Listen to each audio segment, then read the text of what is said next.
Nyoka longa zo yebisa PCA Verkis alobi nga nazo sepelaka na DGO IEO yo tiakite agu il faut alungwa abisi nyoka longa zaki na besoin de fambongo na Sokoda oh statut na biso ezo stipuler que mutu moko te pour nyoka longa za administrateur neti ngai yango na yebisi ba artiste pardon maman na yebisi ba artiste ke assemblée wana bazo sala ba master boke na binote assemblée wana eza na 2 ordres du jour. Ordre du jour, il y a approbation, il y a confirmation, il y a statut. Nazoloba na TV. Je n'ai tenu aucun propos lésé Nyoka Longo. Je n'ai dit que de vérité. A des fois qui mbongo ya Sokoda, mbongo na leloyo azongisa yango. Un administrateur n'est pas habilité à défendre Mbongo à Sokoda, lui il a emprunté. Et puis dans l'accent, il y a pas papier, il y a des Mbongo pas présent Verkis. Tu n'as pas retourné en Ngoulou. Ok, voilà, Henri Noël, je salue encore. Hein. Vraiment, nous sommes arrivés à la fin de cette émission. Mais nous allons dans l'embayoté. Dans l'embayoté, Tinasuka. Viens le boka tanga tête. Nous allons dans la barrière, ça va têtu. Va têtu à ma bé au monde en anouté. Nautique et l'autant TV. On met ma sokoda en abouzo baté, on met ma sokoda comme à yayo. Et ça, vous avez côté.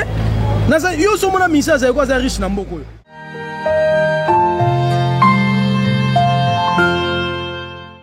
Bonsoir, bonjour Nabinotu Bozola Nabiso, Naziki Sabango TV avec Virginie Manganga Bokonzaba Maman. Alors, Lelo, Nayeto Sola, Ambino Masole Bele. Parce que Ezaya Koyinda Nakatia Sokoda.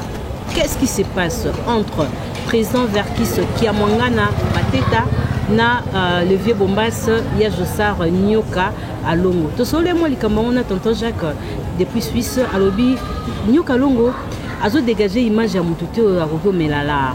Mais la talipé interview to émission ya Verkis à lobby qu'il y a un problème au Josar a Nabeta et coup d'état et puis na lisolo à $300,000 tozo solo là. To ebi que année passée Verkis a gagné ça même Maïka Mouna, toujours dans le Kamuka et à Sokoda. Mais qu'est-ce qui se passe à Sokoda? Il faut dissoudre Yango, Tony, l'artiste. Bozorambongo to bozorambongo te. Mais likamo penzanga yambeli mingi ndeko na biso adosha tipoti poto nto ba vérité o Verkis alobi banga ba bete coup d'état et pas à Josar Nyoka Longo. Mais avant na banana pesimbo tebele na Henri Noël et puis à mon petit Glody Muscador balobi le qui ya nae.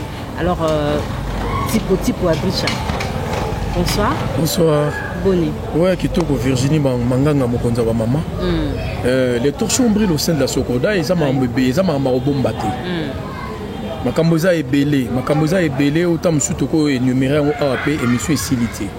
Mais, on a Mzo, na Koloba moi Mouké, na moi, on a ta au Pessingai, et ça les Kamboya confiance. Et ça les Kamboya motema malam. Et ça les Kamboya, ou là qui s'y face, il y a même à la même.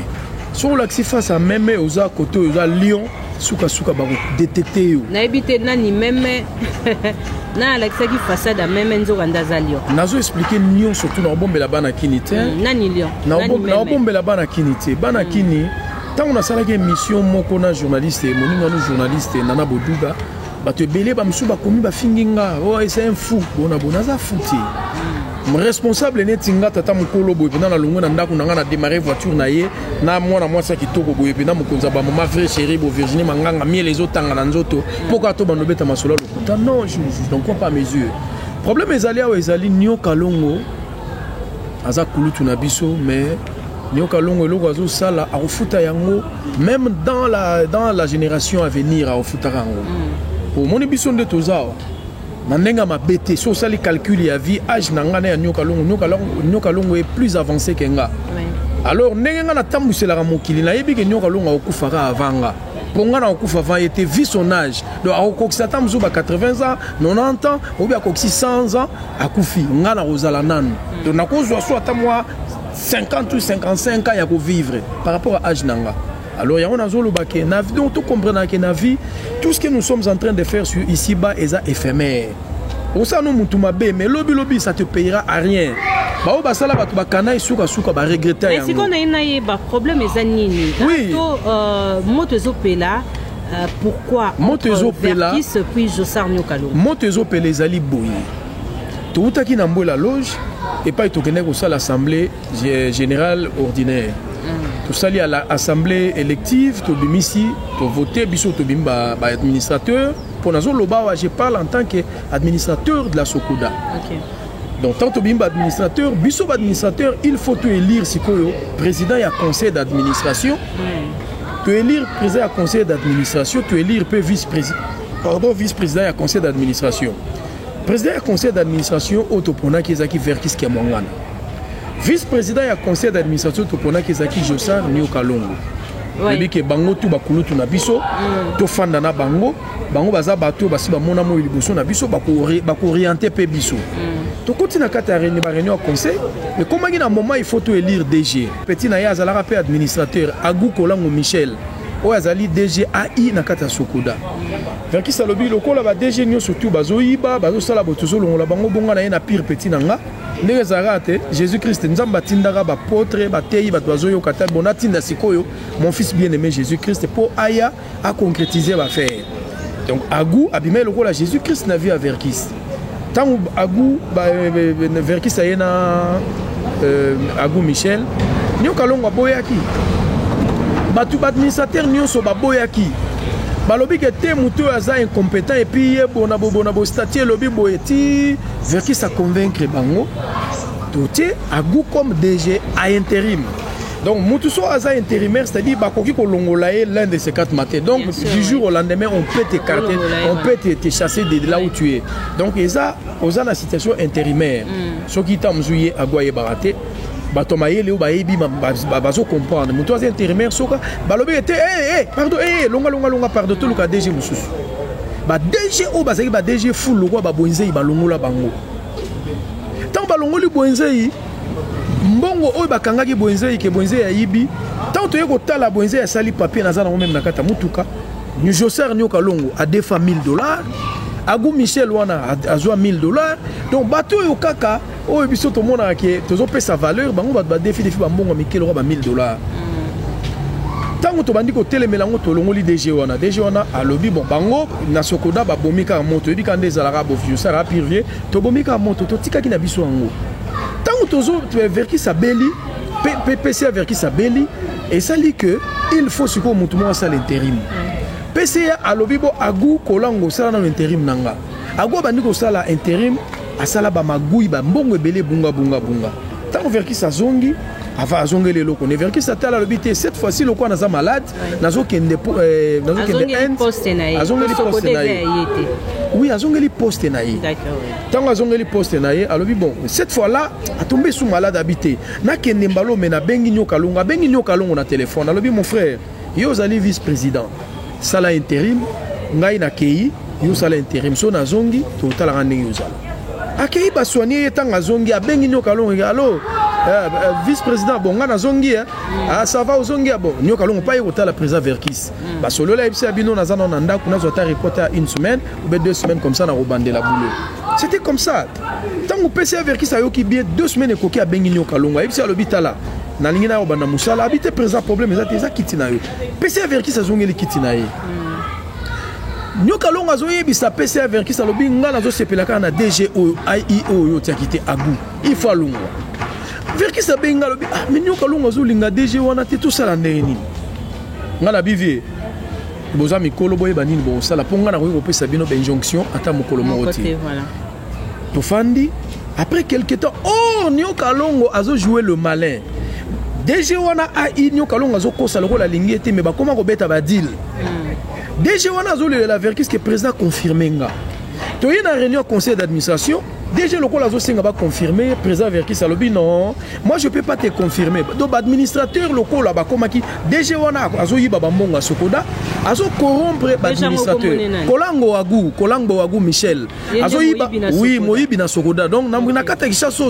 voleur ba bando benga Kolango Agou même nenga bula ko ça la politique ba politicien tout un mboko bazoyo ka que c'est un voleur c'est un détourneur et puis aza mutu moko talelo ko azo sala il nanga bien maman nazolanda yo ba pesi Kolango Agou chance à sala comme DG à intérim a comme ko la président que no confirmer nga Verkis alobi maintenant confirmer on ndenge nini nzoka te tango Verkis akenda ki malade na aide DG Kolango Agou a comme ko coopérer na Nio Kalongo abiso nyoka longo azaki na besoin de fambongo na Sokoda. Or statut na biso ezo stipuler que mutu moko te poni nyoka longo aza administrateur neti ngai.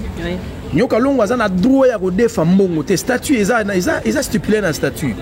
Donc on va boire nyoka longo a ko defa mbongo te nyoka longo a jouer les malins aki ko mona go alobi petit na nga zo linga na ke États-Unis no orchestre mena na mbongo ba billet talaka ba moment soto bimi au sala biso bien et dengai pona zo mbongo ni petit ye agu Michel a ebisi kolango ebisi alobi non vie ngai na za DG full te sala tuna comme DG full so a besoin là na ko signer et puis obimisi bala koso ya mbongo abandi ko menacer sikoyo to confirmer ka batika ko confirmer agu.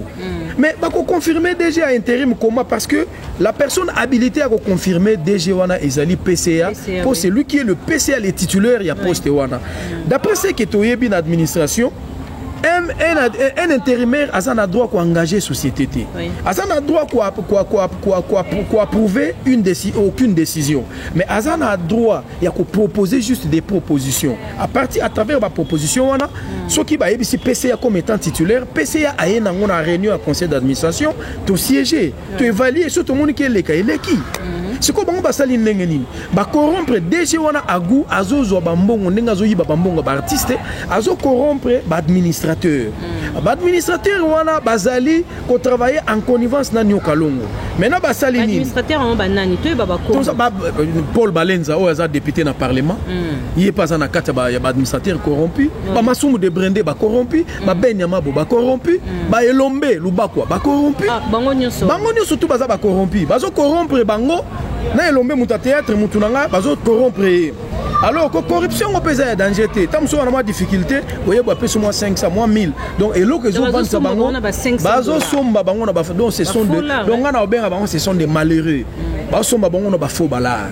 Alors le ko la bazo somba bango na ba faux balard il fallait sikoyo basala nini ba yokanaka tito siège na Sokoda bango bazaka na ba ma copa na bango bakenda ko sala en dehors ya Sokoda nyoka longo na bango basala ka ba réunion na et aboutir que il faut tout ça la pourtant tout qui na mbola loge tout ça qui assemblée ordinaire et tikala qui tout ça la extraordinaire poto chlore makamunyo surtout siko bango ba yoka ndengeni yemo verki sa bandai que bon donc to yoka ni boto ça la assemblée ba administrateur ba comme ko insister présent tout ça l'assemblée verki sa lobi oh mais mbongo ezate na société mbongo ezokota mbongo bazo yiba mbongo ba mbongo ezate bazo ndeni ba yiba ba corrompre ba on a ba $500 ba ya ka rodefa ba mbongo tandis que yomoro choba tout à l'heure qui na Sokoda mbongo ezate non na lobi bongo te olandinga bien te na lobi verki sa lobi mbongo ezate mbongo ezokota me bazo yiba yango mais comme ça verki sa benga nga lobi mais l'argent rentre mais ça c'est volatilisé ça se vaporise ça se volatilise dans zo comprendre te alors tu es kotala que non Verkis a yebisi biso bobo ça na passé ceux qui mbongo ekoti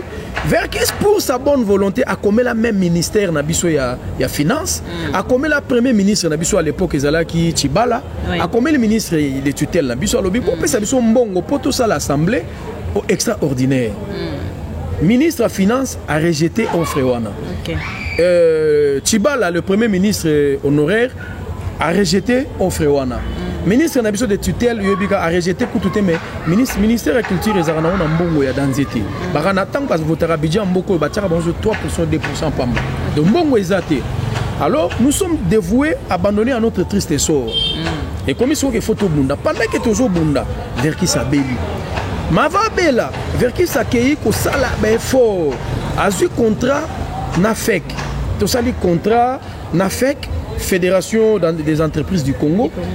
L'entreprise où ils ont fait Sokoda, fait que a ordonné bango il faut bafuta. Tant que fait qu'a ordonné bango il faut bafuta et comme ici koyo guerre. Société RTL a endémie à futa donc incessamment à futa $375,000. Voilà l'andanga. Tant que bamoni mbongo ni salama pas Josar nyoka longo abengi agu. Alors petit nanga leur ngo yango lokola Verkis a hospitalisé, il est grand temps lokola azotikel pour Verkis a beli abengi nyoka longo a sali lié papier, a sali mandat moko provisoire que yo jouer intérim nanga. Tant que jouer intérim allez, a commis ce qu'on travailler en connivence na DG à intérim.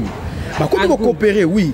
DG Agou azana besoin ba commissaire DG Full lokola Verkis azoboya nyoka longo andimi ke a commissaire DG Full en collaboration na ba administrateur Mesusu ngata on ba ndiko telemela makambo ya DG wana eyeko koma ba bitumba ti omoni na ne ba pesenga suspension mais suspension na eza illégal un administrateur ne peut jamais être révoqué ni suspendu nani suspendé kio nyoka longo tango makamane leki nyoka longo ayebisi Verkis que non président il faut suspendre allez a intoxiqué sikoyo clique ya ba administrateur corrompu baké ba yebisi popo na sokoda to seja kaboy soki ba administrateur ba décider na likambo il suffit que le quorum soit atteint donc ceux qui battent la majorité allez mbala moko le PCA même avec ko boyango il faut tomber à se soumettre à la décision wana c'est comme ça que Verkis a komaki contre mur bato baleki ebele donc majorité lobi que ta driche faut ba fandisa Verkis alobi na bango mais bon fandisa ya za administrateur eza illogique eza illégal soka fundi sokoda tozana ba problème bayoka kité ba fandisinga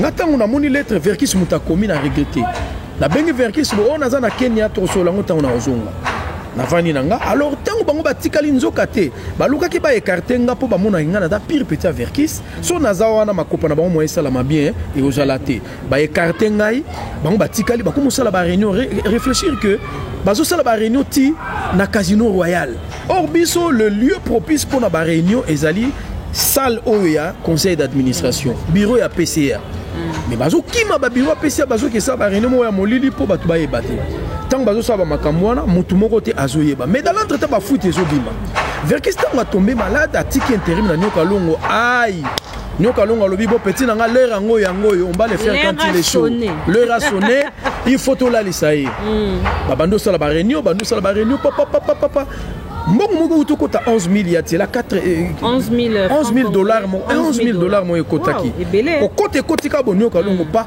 botuna 11 000 na koyela bino na ba bordereau na ngonde ekotaki donc nyoka longo ali 11 000 ya sokoda non na lobite nyoka longo ali nyoka longo siko azo sala nini akomi ko favoriser ba administrateur dans lisola 11 000 ana yango na lobite nyoka longo akomi ko favoriser ba administrateur lokola ye mutu aza na signature akomi le PCA taza lokola PCA tant mbongo ekoti ya bengi bango bongo ekoti ya bona bon photo siéger chaque réunion biso tozwaka ba pop administrateur na partout na monde ba futaka été selon OADA ba futaka bisoté mais to ba futaka biso jeton de présence alors nyoka longo akomi ko organiser simultanément ba réunion réunion comme simultanément allez toko makaka kolia ka bambongo team 11 000 est vidé tant mbongo on est vidé Verkis même mbongo on est kotaki Verkis na malade alobi non na moni comme kende mabe or nyoka longo asi a organisé toute une boîte pour ba koma contre Verkis bon siko to yeba ki ngo ndengeni ko yeba ngoke tant siko Verkis a commis bien azobi hôpital a sali lettre bengi avocat na a sali lettre ya fin mandat ya Josa ayebisi alobino vice-président ngai na komi bien na moni nazo retirer na signature et puis donc vous avez le droit de signer te ko bimisa mbongo na sokoda souté et puis mandat na yo esili nyoka longo a répondre Verkis au président mais arabo était faut tout ça la remise et reprise président Verkis alobi oh mais ngano tango ezalaka kutu to sala lemusu na téléphone na ko benga yo kana bi Josa sala intérim nanga tango na sala intérim nangai allez oyo no se koleka tango na koya na benga allo nazonga président oya jour nini on a bana musala jour tel aye ba sala kutu remise et reprise donc Verkis était aveuglement confiant envers Josa nyoka longo na DG on a Agou ozomona bazana ba problème na bango ya kala ba poma buzo ba wela basi nanya wela mwasi nana Verkis na nyoka longo ba wela basi mama na bango kala oh nyoka longo garda problème wana mutema na ye nanya ganyaka azora mwasi ngo ba nga na yebite mais na yebika ke Verkis a joaka mwasi moko ya nyoka longo à l'époque ya jeunesse Verkis ndazora mwasi moko ya nyoka longo alors momoni même maisha so tali bato bazaki na maisha eloko oyo ebima ezala ekarake oyo zo mwasi nanga tabule ya ebisanga lobi mon fils na toki ko sala réconciliation ba artiste pour nga na boya maisha mais tant tozo tuna bango ba question yo aya bimana mwasi nanga aya zo mwasi nanga ngane toko sola teti liwa baza kana ba polémique mo ya buzo ya basi na mbongo kutu sima mais mingi ka basi alors nzoka tenyo kalongwa lalela ngo kanda azaka na kanda Verkis siko tango batikela ye siko intérim Verkis a singa lobi non ngana nyoka longo depuis makamone salama to se to réconcilier to bongisa na biso parce que tu faut ba yebake nyoka longo azala qui produit à Verkis l'album le roi awa c'est pas la peine que bomba bolingo comme na point carré et bima na écrit VV donc Verkis azala qui producteur ya zaiko azo produire bango patron na bango azo futa bango mbongo ça il faut to yeba bango lelo ato komino romo sane to vimba na meyeba que Verkis a source na yo pour la minute on Verkis a boya ka ko pesa bango ba instrument tant bazoga ngela ba rangers c'était Verkis nzo ebi na onyoka long alors oui alors sikoyo album na maison VV mais na ebiete alors sikoyo tangu et okoma pendake Verkis a bon a commis lettre que non nazonga la intérim na wesili nyoka longa komi kotelema ote ndeni nango boyenga na tika intérim boye oh lokola nyoka longa yo kike ayebi ke mbongo ezokota $375,000 nyoka longa moni ke soki Verkis azongi mbongo eko kote na kozwango ti azaki jana ba calcul na ye ba yokana ba administrateur ba yokana ba sombela bon ba jeep pasika agwa lobi so mbongo ne koti fubozo ba jeep pasika oh Verkis ke monga na lobi mbongo la soki ekoti il faut to kamata mbongo total ba artiste soki artiste azoka $200 to telier 400 500 soki artiste azoka $1,000 to telier $2,000 donc Verkis a lobi to sepel ça peut ba artiste parce que depuis to zu mandat Verkis azo futa ba artiste mais ba montant est consistante tellement que ba monter ça consistante ils ont ça la peine pour Verkis Salobi les artistes souffrent nous devons faire quelque chose pour essayer d'aider les artistes OK on mona mais nyoka longo na côté na ya zamba calcul mususu akomi ko boya ko yo mona mutu otenga na salle intérim émission c'est quand tango yo uti malade yo lobi ke bo adresse nga na zozongela émission na ngai bi oteme za rabote ni na zongela mais actuellement to into ba komi na niveau nini parce que niveau to komi ezali Verkis à reprendre Verkis aye a komi na Sokoda avant comme na Sokoda a singi intérim esila nyoka longo aboyi ko tika intérim nyoka longo Verkis a komeli ba administrateur bango nyo surtout nyoka longo ayebisi ba administrateur ba sali makopa ba komeli nyoka longo ba komeli président Verkis que nous rejetons en bloc ba projet na yo na zolo ba ke oya kozongela musala donc c'est quelqu'un qui a reçu mandat basali coup d'état basali déjà Kuba nyoka longo ça azo sala Verkis Kuba mais siko biso pe on va pas se baisser le bras on va pas baisser le bras donc hôtel mais la bango tina suka yango nazoloba na minute oyo nyoka longo n'est pas habilité à convoquer assemblée parce qu'az intérimaire az adjoint il faut président Verkis a convoquer assemblée président que Verkis az malade non les camarades no gozo forcer surtout yo force revient na non pour na intérêt na yo non Virginie Verkis az en très bonne santé les autres zagi na tongo akeku tout ça la fitness ça la fitness aza sous maladie azo sala sport secondo zana na yoka ki ba convoquer je sors nyoka longo afundi yo bon afundi nga na parquet et ce qui peut se présenter na loba ina okendete convocation yango yango ya parquet na okendete na okendete donc bata parquet on a fait batinda deuxième convocation toi en état de droit ya makamba buzo baté soki o convoqué nga pona makambo eza pour des allégations ou des griefs portés contre moi ou eza logique na koya mais si on a moni que nga nazo telemela quelqu'un qui est en train de voler après bino boké ko convoquer nga na royate ba ya ko pikola nga shenga mais na ko daele shenga mais bamsu bakota bamakala menga na okota pena na mabele naza tetu moko nalobi ngai na koya te Virginie nalobi na non nalobi na koya te parce que je connais mes droits avant na ya na yebi nini oyo fait ça la mapona ya mais dans l'entretemps na biso na koya te et puis nyoka longo lelo ya komisi ko bundana asala assemblée générale aza habilité te ya za intérimaire à l'assemblée pourquoi nous surtout on a ayebi que béchéance à 375 000 en tant que zokota bakata katabala mais biso pe to kotikate yango na yebisi ba artiste pardon maman na yebisi ba artiste ke assemblée on a bazo sala ba master boke na binoté assemblée on a ezana 2 ordres du jour ordre du jour il bosso y a approbation il y a confirmation il y a statut toi adoption ya statut deuxième ordre du jour ezali quoi confirmer DG Agou et ça coûte troisième nango yali basala tout bango administrateur ba peser le quoi bazawana basé belé batanyo kalongo Verkis sakoya nyoka longo koma président ya Sokoda mais nyoka longo a géré la Soneka boyebi ne batata bazako lela Nyoka Longo a géré Sokoda to mona nde bato bazo souffrir. Wana Nyoka Longo a bombami pour azaki PCA. Alors yango nazo loba que Nyoka Longo aza vie na biso, c'est notre grand frère.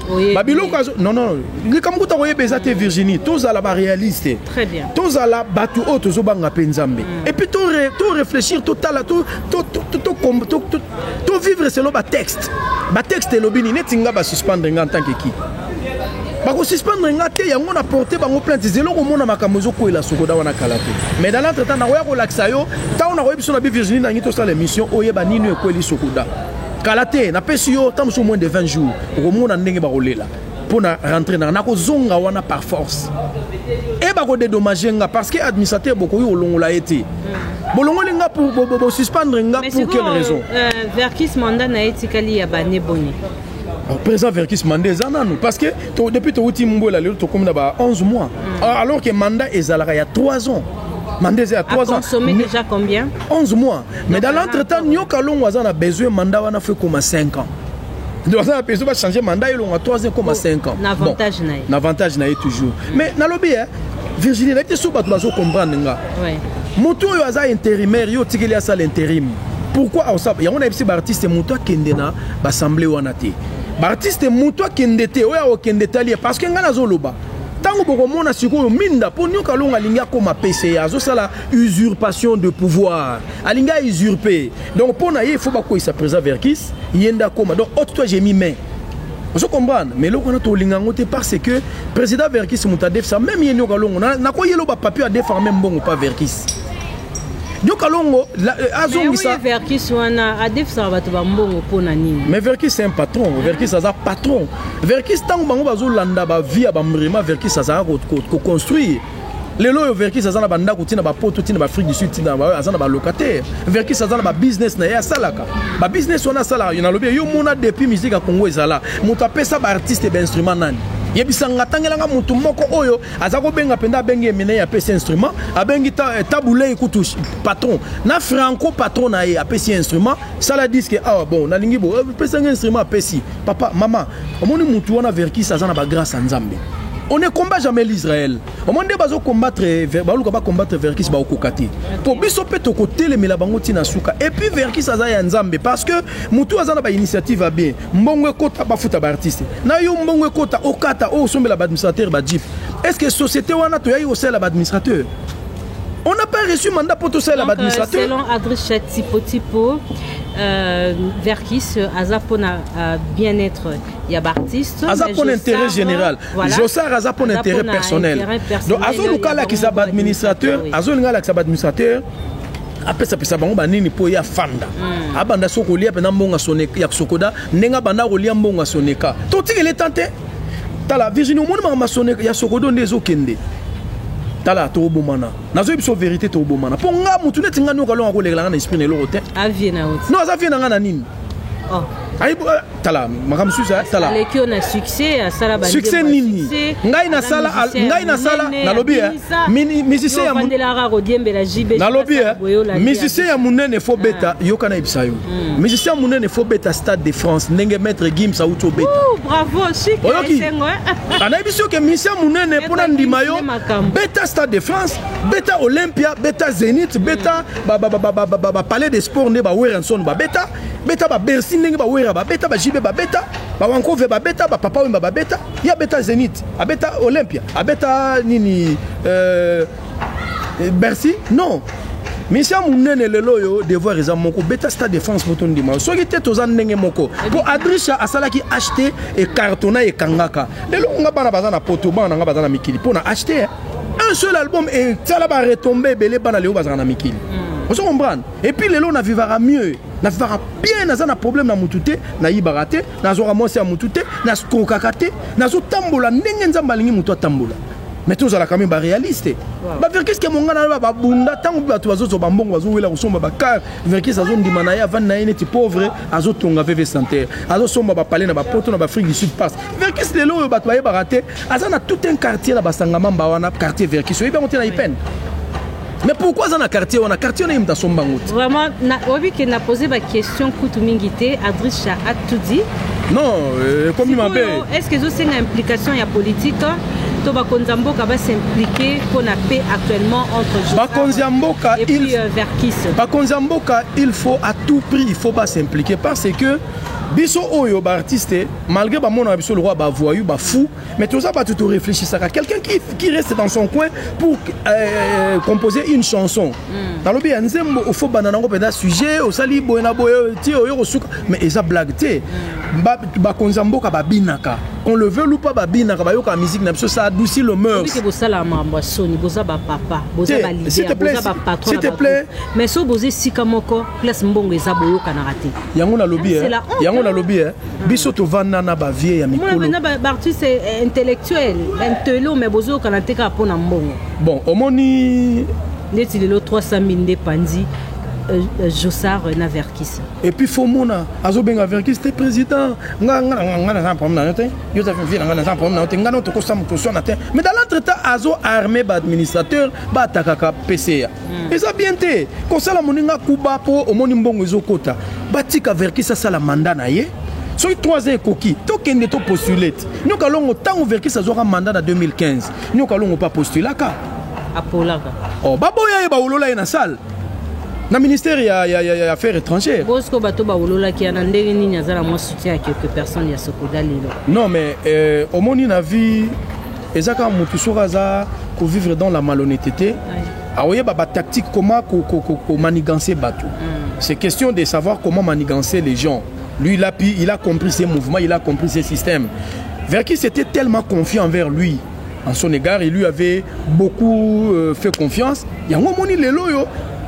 donc à balukeli yango mona ata musu mona ke mutu musu so ya linga kotika poste te bazana raison parce que mutu yo tikeli poste tala makamba zo sala lelo ba administrateur on ba komi contre Verkis bazaki bato ba votaki Verkis donc nyoka longo a travailler bango bato ba priya ki Verkis akangisa Maïka Mouna ben oui non Maïka Mouna nso bakangisa qui est parce que azali ko sala ba dénonciation calomnieuse c'est-à-dire azolo ba makambo eza ya lokuta neti batunyo babi Maïka yo ke na parquet ko funda Verkis pour Maïka muta funda Verkis mais tant batunyo ba lobi ke bon siko ndenge nini yo fundi eske au fundi point noté afuta nga ba droit na ngate afuta ka yote ba droit na nga na zwakate ba sala la perception mais répartition nga na zwakate ambo eza bongo salaire ya mutu les salaires est sacré so kangi salaire ya mutu faut pas entendre la justice OK voilà merci pardon Asilisa oui. Lokola tant ba bengi Verkis aye a brandir ba prévo ya futara Maïka yango moni balukela Maïka yo pe bazokango kala te le roi ngai so ba okanga pona vérité na parquet ba magistrat wana baza bazobati selon yo na lobby que maramuto lobby c'est une vérité non na lobby équipé ba goûter to équipé ba na lobby Paul Balenza na sala ki mission na Nana Boduga bengi bango soki makambo na lobby eza lokuta baya basala droit réponse bazongisa réponse droit réponse te pourquoi pas pèse basala droit réponse te pour qui se sent mauvais c'est mouche ba se sentir piqué ba yebi affaire tala Virginie Manganga mokonza ba mama Adrissa tipo plus têtu que Satangai qui lembanzao mutako kokangati donc ozo bouder l'état congolais donc OK non nazo bouder non nazo bouder l'état congolais ti nazo bouder ne batu oyo bake ko sala magui po bazo luka babimisa magistrat wana babimisa zoba donc eza lokola ngana yibi menake ko funda yo na corrompre tant mususu bala ou bien te na relation tozana na magistrat akanga yo mais si on a peine dans la relation à procurer peu ba vie na bazali vraiment affaire à suivre les et puis chef de l'état fatala les kamba sokoda et puis chef de l'état yeba ke na minute yo élément na ye combattant na ye bazo menacer ba kangé pour la vérité nga na na problème moko donc ngai il y a président Tshisekedi mais comment nga za combattant yeba te nga za grand combattant alors na yebisa yo moko lisolo pour clôturer lisolo Adrissa Ezaka ke bangungi ba fâché pourquoi na sombi moustiquaire. Donc tant na sombi moustiquaire ngunga monikia muto sombi moustiquaire imprégné donc liwa na biso koki yango moni bazo s'acharner bazo kende ko fundanga mais ba magistrat bazo baté oui magistrat ko sala na ye convocation atindi mais faut éviter mais nga siko na rodiete na ko kende te na lingi ba bomanga nazo banga te nazo loba na TV na lobby je n'ai tenu aucun propos oye lésé nyoka longo je n'ai dit que de vérité adefaki mbongo ya sokoda mbongo na lelo yo azongisa yango Un administrateur n'est pas habilité à défendre Mbongo à Sokoda, lui il a emprunté. Et puis dans l'accès, il y a un papier où il y a défendre Mbongo et pas présent Verkis. Alors, le président a besoin. Il y a présent Verkis que nous avons besoin de produire l'album dans tout ça dans coffret. Ça fait 25 ans. Avant de clôturer, je serai au défa Mbongo à billet pour les États-Unis. Ben oui, à défa Mbongo à billet. Donc, les États-Unis, Zaïko et Kenda qui va billet. Mbongo est na Sokoda. Est na Sokoda. Et ça vrai, nazo constaté. Nazo biso makambo et ça vrai Mbongo est na Sokoda. Mais bazé na producteur na bangout. Tuna na ngulu. Ok, voilà, Henri Noël, je te salue encore. Hein. Vraiment, nous sommes arrivés à la fin de cette émission. Mais nous allons dans l'embayoté. Dans l'embayoté, tu n'as souka. Viens le boka tanga tête. Nous allons dans la barrière, ça va têtu. Va têtu à ma bé au monde en anouté. N'a pas que l'autre TV. On met ma sokoda na buzo baté, on met ma sokoda comme ayo. Et ça, vous avez côté. Yo so mona misa za kwa za riche na mboko. Ba wera ba bongisi batu na mboko. Ba jibe mpia na ba bongisi batu. Ba fali ba bongisi ba musicien. Yo so mona misa za kwa za riche na mboko be azana ba vie moko bo. Non. Yo so mona misa za kwa longwe za kwa akomi asali pa album Simbi akomi pesta. Ba star ezaka génération na biso pour la que génération na biso ba jibe ba wera to mutema malamu ba Félix Oazé quoi mitema malamu. À suivre vraiment. Na colère ma belle. Na tike lo tenté. Ah voilà. Na colère ma belle, na tike lo tenté. Comment on va clôturer cette émission? Adrisha, calme-toi. Nous sommes obligés de stopper. Hein? Vraiment, merci beaucoup Nabino Tsubolandi Bisso. Nado Sengakabo s'abonner mingi na Ziki Sabango TV avec Virginie Manganga Mukonzaba Maman. Chic, merci beaucoup. Donc Adrisha, calme-toi, je sais que c'est ton vieux. Oui, c'est mon vieux, je sais que Bakondi va retrouver remède moko na kati ya Virginie yo kanti ke suruza ya il faut banusa makama mabe pour les kaza les qui donc les kazo kufa. Non. Nazo clôturer ya Roger Bokana na Paris Mbotebele, Linda Dianga na salutation. Ya Willy Moucheni Mbotebele, Paul Moutouche, salut sans oublier Simeon Moussindondo. Alors pour clôturer Adrisha, mais dossier Sokoda ça continue parce que depuis la création il y a toujours des problèmes. Il y a Mbongo na kati ya Sokoda. Qui dit vrai? Je ne sais pas. Affaire à suivre.